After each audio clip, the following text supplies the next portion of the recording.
মঙ্গলবার সকালের বৃষ্টিতে চরম ভোগান্তির ছবি ধরা পড়ল বামুটিয়া বিধানসভার পূর্ব গান্ধী গ্রাম পঞ্চায়েত এলাকায়।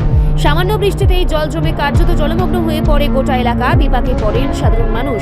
স্থানীয়দের অভিযোগ, দীর্ঘদিন ধরে এলাকার জল নিকাশনের একমাত্র পথটি পঞ্চায়েত প্রধান জানকী বিশ্বাস মাটি ফেলে বন্ধ করে দিয়েছেন। যদিও দাবি করা হচ্ছে জমিটি ব্যক্তিগত, কিন্তু প্রশ্ন উঠছে একজন জনপ্রতিনিধি হয়ে বিকল্প জল নিকাশনের ব্যবস্থা না করে কিভাবে এমন সিদ্ধান্ত নেওয়া হলো। অভিযোগ আরো গুরুতর, জল জমে পরিস্থিতি ভয়াবহ হওয়ার পর ঘটনাস্থলে দেখা মেলেনি প্রধান জানকী বিশ্বাসের।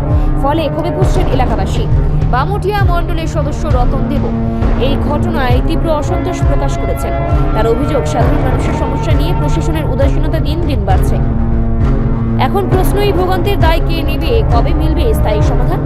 জানা গেছে, পূর্ব গান্ধী গ্রাম পঞ্চায়েতের প্রধান বরাবর নিজের মর্জি মাফিক কাজ করে চলেছেন। এলাকাবাসীর দাবি, অবিলম্বে রাজ্যের প্রশাসনিক কর্মকর্তা এবং বামুটিয়ার নেতৃত্বরা বিষয়টির দিকে নজর দিয়ে দ্রুত ব্যবস্থা গ্রহণ করুক। ড্রেনটা বড় ভালো করে হোক, জলটা দিন শেষ হোক, সবার সাথে লেগে। আর খেতে যে মাটি ফেলছে তার জন্য ডিস্টার্ব হইতেছে।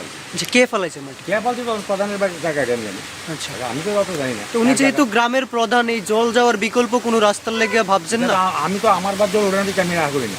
তার দাদা উঠে তারা করে দিবি, তখন আমি কইতাছি বাইক চেয়ারম্যান জানি, পরিচিত বাইক চেয়ারম্যান জানি, বিরাট ক্ষমতা আছে। আচ্ছা, কেন হয় না